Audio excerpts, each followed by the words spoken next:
Attention, dorénavant, à partir du 2 novembre, la péniche, le balisier du quai, vous attend au 52 quai, point du jour, à Boulogne-Billancourt, du mercredi au samedi. Restauration, Guadeloupe, Martinique, Guyane et Réunion. Attention, ouverture du mercredi au vendredi de 12h à 15h, du jeudi au samedi de 19h à 22h, plus ambiance discothèque jusqu'à 2h du matin, tous les vendredis et samedis. La péniche, le balisier du quai, infoline 01 42 53 21 63. 01 42 53 21 63.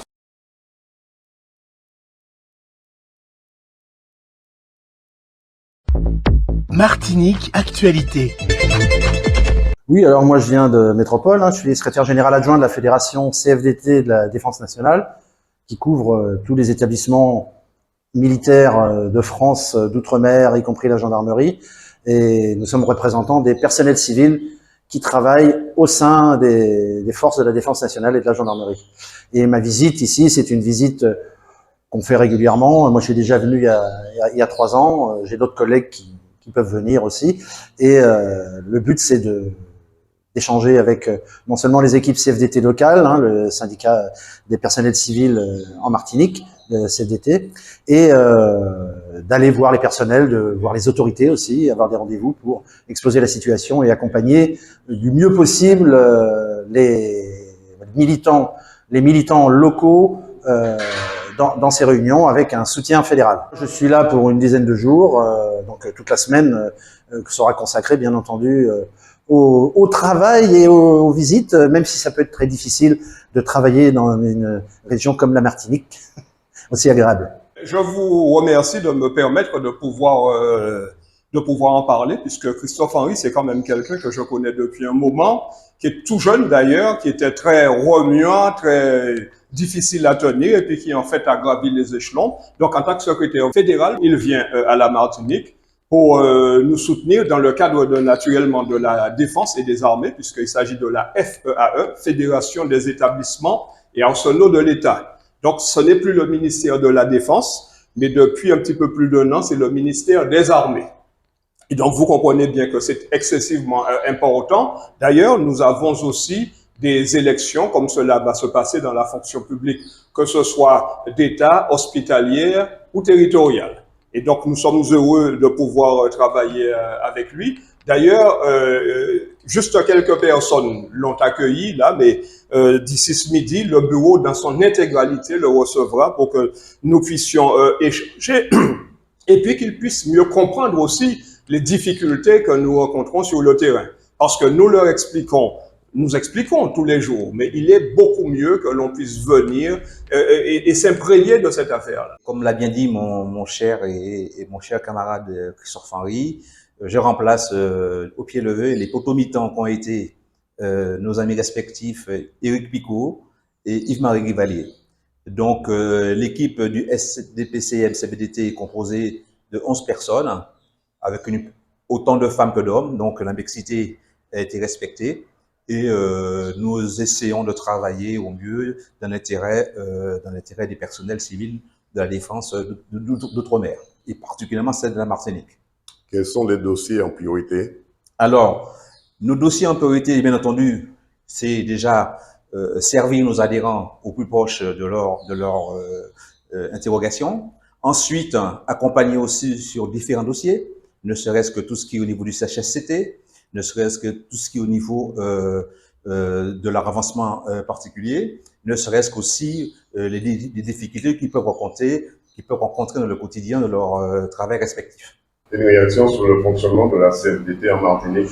Alors la CFDT, alors moi je peux parler que de la CFDT Défense nationale et du syndicat des personnels civils en Martinique, qui ma foi, malgré un changement à la tête de ce syndicat avec le départ en retraite d'Yves-Marie Rivalier, qui a tenu avec force le syndicat pendant plusieurs années à la suite d'Éric Picot, qui est le représentant de l'Union régionale maintenant, depuis pas mal d'années.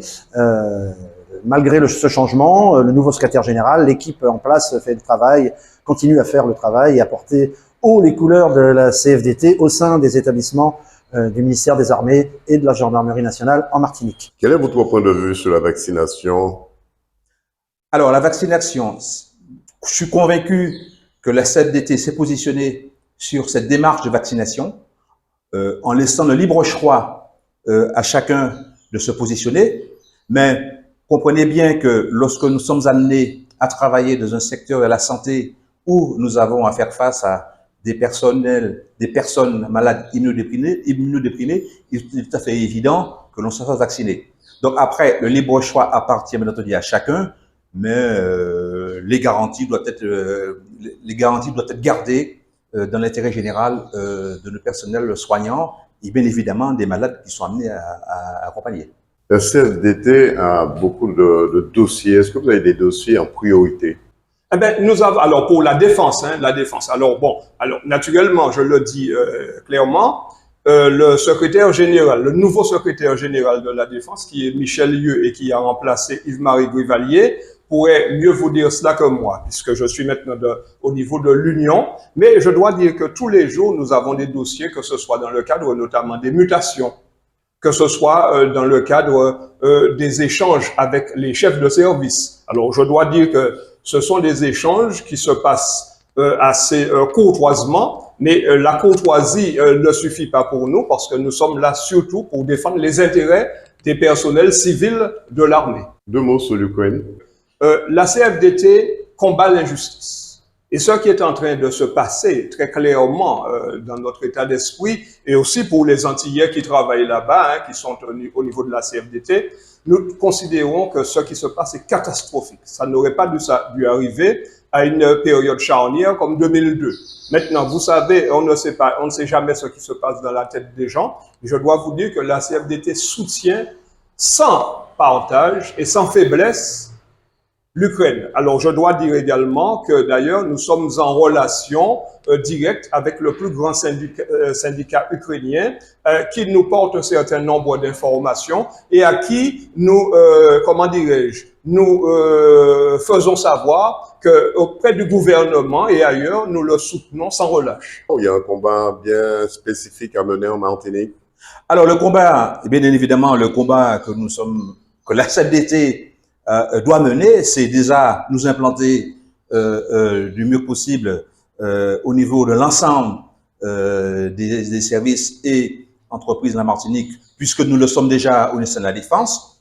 Et le travail a commencé déjà par notre ami et camarade Éric Picot, qui fait un travail extraordinaire pour porter haut et fort les valeurs de la CFDT, un syndicat émancipatif, un syndicat qui a cette vocation émancipatrice, un syndicat qui a cette vocation aussi à dire que dans une négociation, il n'y a pas un perdant et un gagnant, c'est de trouver le juste consensus dans l'intérêt général des personnels et des salariés. Donc c'est ce à quoi la CFDT, c'est son cheval de bataille, et aussi nous n'avons pas cette connotation comme certaines tendances syndicales qui se veulent corporatistes, d'autres vindicatives, et nous sommes avant tout au service des agents et des salariés. Alors, ce sera un parcours, on va dire, au parc de course. Un laps de temps très court. On a déjà commencé aujourd'hui à avoir deux autorités. Nous en verrons d'autres cet après-midi, demain, jusqu'à mercredi. Nous faisons un saut en Guadeloupe pendant toute la journée pour aussi voir des autorités et notre équipe de nos camarades guadeloupéens. Donc c'est un planning que le secrétaire général Michel Lieu a fait assez chargé, mais bon, le jeu en vaut la chandelle, puisque au-delà même du soutien aux équipes, il ne faut pas non plus se cacher que nous sommes là, je suis venu pour soutenir les équipes aussi dans le cadre de la campagne électorale des élections fonction publique et auxquelles les personnels du ministère des Armées vont être appelés à voter entre le 1er et le 8 décembre de cette année par vote électronique. Outremernews.fr, le site de l'actualité Outre-mer, 24 heures sur 24 et 7 jours sur 7.